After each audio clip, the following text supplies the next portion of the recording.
I thought because of it being a sacred time that I would read a poem that I have about a holy man that I saw when I was a young woman, very young. His name is Padre Pio.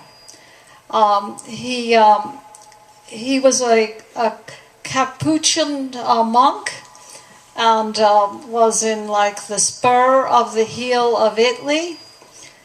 And I wrote a poem about going to see him, and I didn't believe in him at all. I thought he was just like an imposter when I saw him. And it's interesting, I subsequently have read that he had somehow become involved with a hustler who came to him when he heard he wanted to build a hospital for nervous disorders, and helped him to raise the money.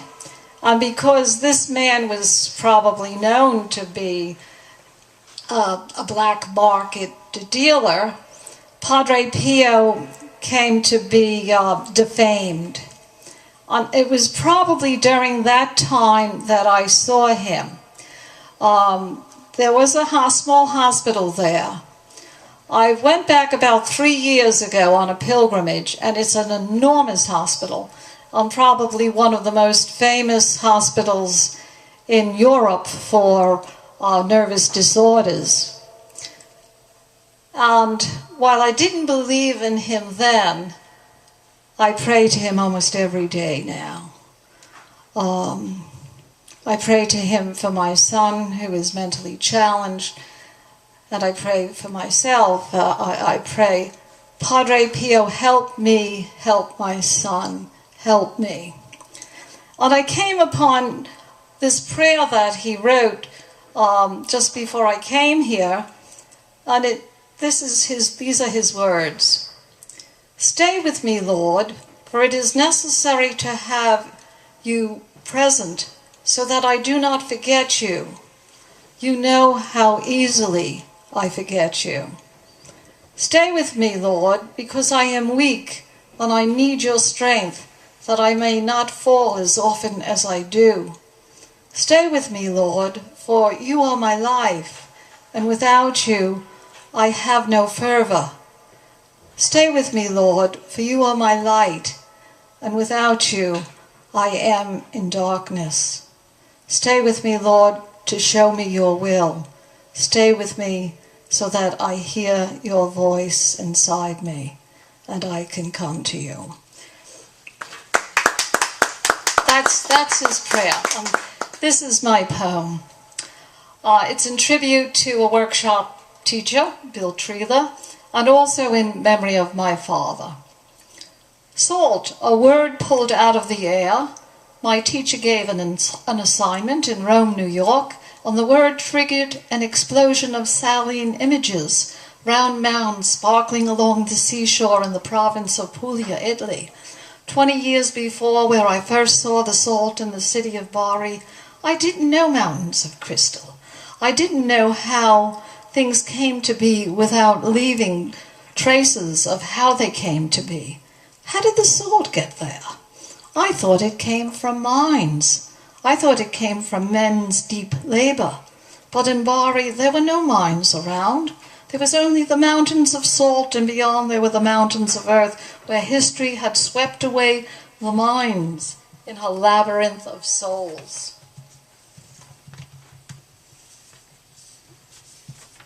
I had come to Bari with my maternal aunt of many generations removed, who had met me at the port of Napoli and asked, "What do you want to see?"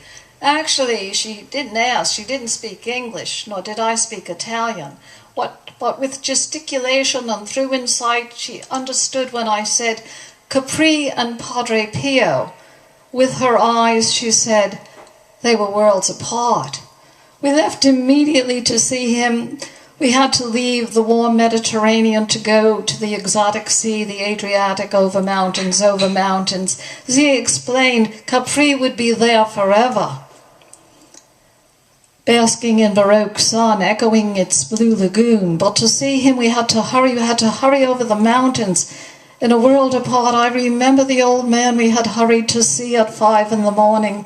He had to say Mass before daybreak.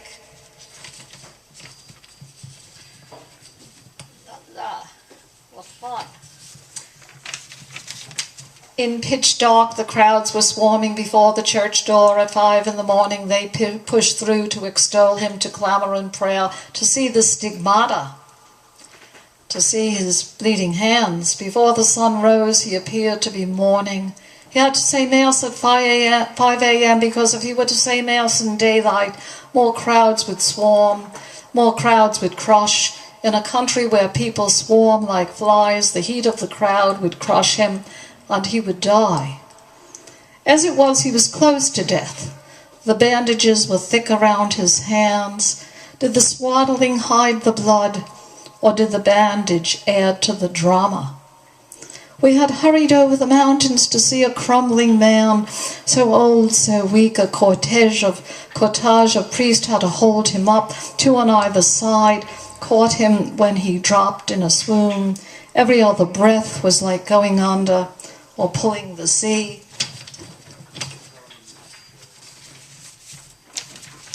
Two priests on either side held his elbows, bent his wrist, his bound, bloody, bandaged hands. A cortege of priests was there. Was there a black spot oozing from his palm, or was it an impression left by teeming priest? Padre Pio was so famous, more famous than a movie star. Yet he had to say Mass, so old, so weak, at 5 in the morning so the crowds wouldn't kill him. But he was so frail, so pale. I wondered if he were alive. Did the priest hold up his hand so he could hold the chalice, or did the priest hold up his hand so he could hold the crowds? Why do people need stars? Why do people hurry to see?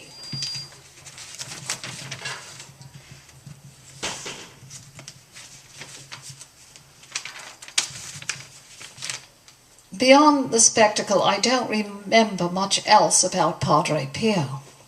But I remember the mountains beyond the peninsula spine, and the mountains at the mouth of the Whispering Sea. The mountain beds of salt fascinated me. In my stupidity, when I first saw them, I didn't know how they emerged. They were so white, so crystal white, like the houses in Bari, the houses in my father's ancestral city. Like the temple where St. Nicholas's blood still flows in a little vial. Once a year it runs deep alive and boils up red liquid. But when I saw it, it was coagulated crystal.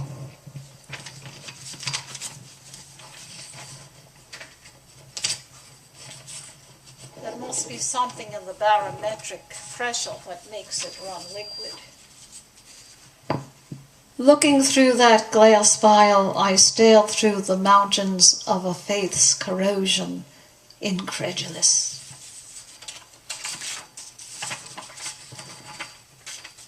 When I saw the mountains of salt again, after we left Bari, when I saw the salt beds high as the mountains against the black drop of the Adriatic Sea, when I saw the piles of crystals sparkling in the sun again, inside I felt the crystals of the salt were inside my father's blood.